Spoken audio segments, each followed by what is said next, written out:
Hey students, hope you're well and you got the gist of the lecture yesterday. I know these are somewhat brief and not ideal, but I hope they convey the ideas and you can get something out of it.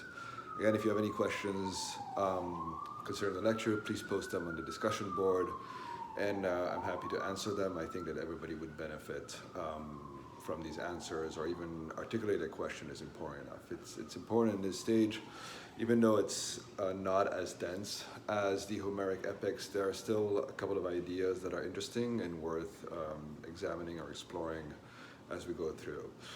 Since we're looking at these two myths and two adaptations of these myths, obviously we are gearing towards some type of comparison.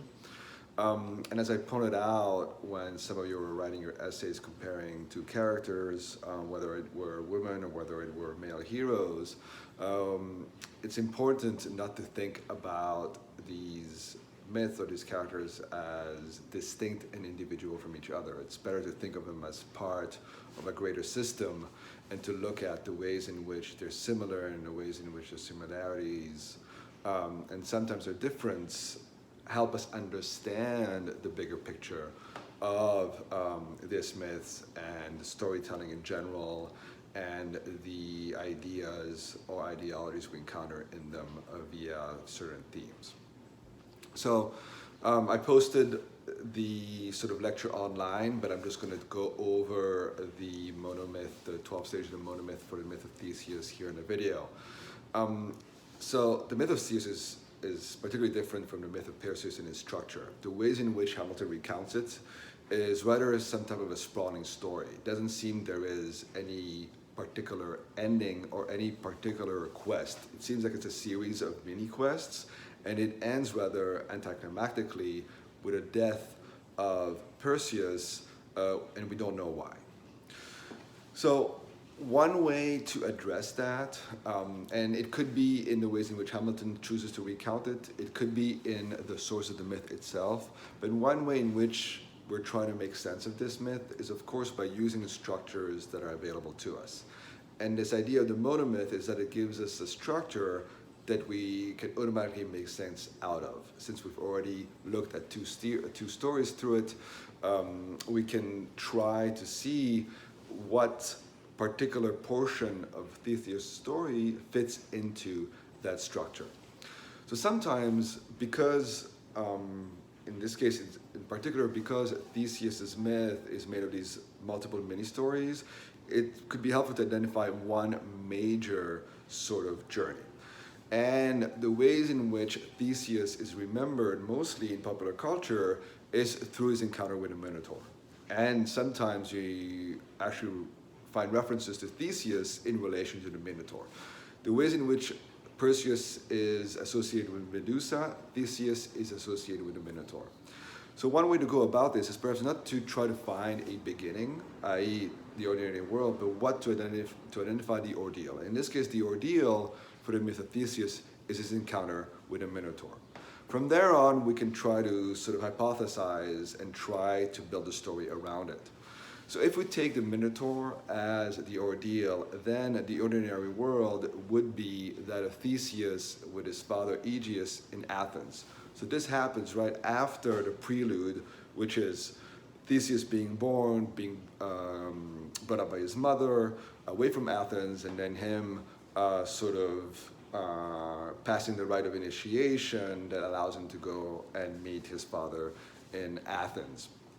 And of course, eventually him being recognized by his father as he's about to be killed as a threat to the throne. And this idea of succession is always prevalent when we're dealing with kings and monarchy.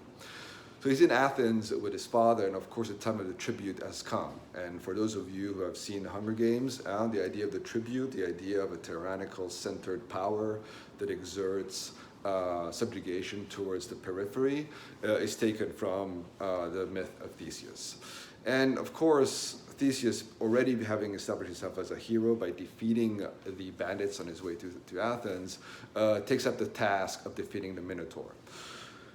Now, we could argue that he does this out of pride, but one interpretation is that he does this out of altruism. It's a purely selfless act. In other words, he truly cares for Athens and its people and wants to get rid of this threat, the Minotaur. So he accepts the call out of his own volition. Whether there may be pride mixed in, it's possible, but it's mostly out of altruism. Or I would like to think that it's mostly out of altruism. There is no particular mentor in this quest, and then when he crosses a threshold is when he arrives in Athens, and the ally he finds is, of course, Ariadne Daedalus, who give him the means through which he can eventually trace his way back out of the labyrinth. So the labyrinth is, of course, this invention in this myth of this sort of path that one must find to find its center and its exit. Of course, the labyrinth is a motif, psychological one, to try to find what is at the center of thought. So it replicates well this idea of the monomyth as a physical as well as a psychological journey. So he approaches the cave, which is the labyrinth. He defeats the Minotaur. Quite noteworthy here that he defeats him with his own hands, with no help of anyone else. In contrast to Perseus, who has ample help from the gods, Theseus does this on his own. And it's notable to point out that he does anything without the help of the gods. And this may explain why he's eventually cursed and doomed to die the way he does.